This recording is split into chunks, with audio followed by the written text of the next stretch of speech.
हमारे विभिन्न ज्ञानवर्धक कार्यक्रम देखने के लिए आप हमें अभी सब्सक्राइब करें, बेल आइकन को प्रेस करें ताकि आप देख सकें हमारा कार्यक्रम सबसे पहले। वैसे तो मां नर्मदा को लेकर कई सारी कथाएं प्रचलित हैं, लेकिन सबसे अधिक प्रचलित कथा ये है जिसमें रेवा नदी और सोनभद्र को सोनभद्र के नाम से जाना गया है। नद यानी नदी का पुरुष रूप, ब्रह्मपुत्र भी नदी नहीं नद ही कहा जाता है। बहरहाल ये कथा बताती है कि राजकुमारी नर्मदा राजा मेखल की पुत्री थी। राजा मेखल ने अपने अत्यंत रूपसी पुत्री के लिए यह तय किया कि जो राजकुमार गुलाब कावली के दुर्लभ पुष्प उनकी पुत्री के लिए लाएगा, वो अपनी पुत्री का विवाह उसी के साथ संपन्न करेंगे।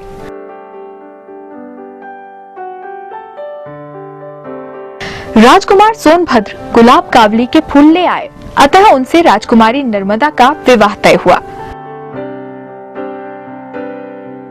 नर्मदा अब तक सोनभद्र के दर्शन न कर सकी थी, लेकिन उसके रूप, यौवन और पराक्रम की कथाएं सुनकर मन ही मन वो भी उसे चाहने लगी थी। विवाह होने में कुछ ही दिन शेष थे, लेकिन नर्मदा से रहा न गया। उसने अपनी दासी जुहिला के हाथों प्रेम संदेश भेजने का सोचा, लेकिन जुहिला को सूझी ठिठोली। उसने राजकुमारी से उसके वस्त्र आभूषण मांगे और चल पड़ी राजकुमार से मिलने। सोनभद्र के पास पहुंची तो राजकुमार सोनभद्र उसे ही नर्मदा समझने की भूल कर बैठा। इधर जुहिला की नीयत में भी खोट आ गया। राजकुमार के प्रणय निवेदन को वो ठुकरा न सकी।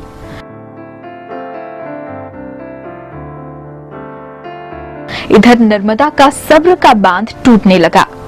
दासी जुहिला के आने में देर हुई तो वो स्वयं ही चल पड़ी सोनभद्र से मिलने।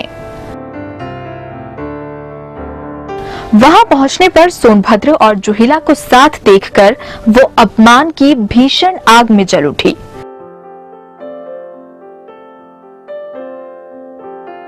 और तुरंत वहां से उल्टी दिशा में चल पड़ी, फिर कभी न लौटने के लिए। सोनभद्र अपनी गलती पर पछताता रहा, लेकिन स्वाभिमान और विद्रोह की प्रतीक बनी नर्मदा पलटकर नहीं आई। अब इस कथा का भौगोलिक सत्य देखिए कि जैसे ही नगर के ग्राम बरहा के निकट जुहिला का सोनभद्र नद से वाम पार्श्व में दशरथ घाट पर संगम होता है और कथा में रूठी हुई राजकुमारी नर्मदा कुंवारी और अकेली उल्टी दिशा में बहती दिखाई देती है। रानी और दासी के राजवस्त्र बदलने की कथा इलाहाबाद के पूर्वी भाग में आज भी प्रचलित है और जुहिला नदी को आज भी दूषित माना जाता है। पवित्र नदियों में इसे कभी शामिल नहीं किया जाता।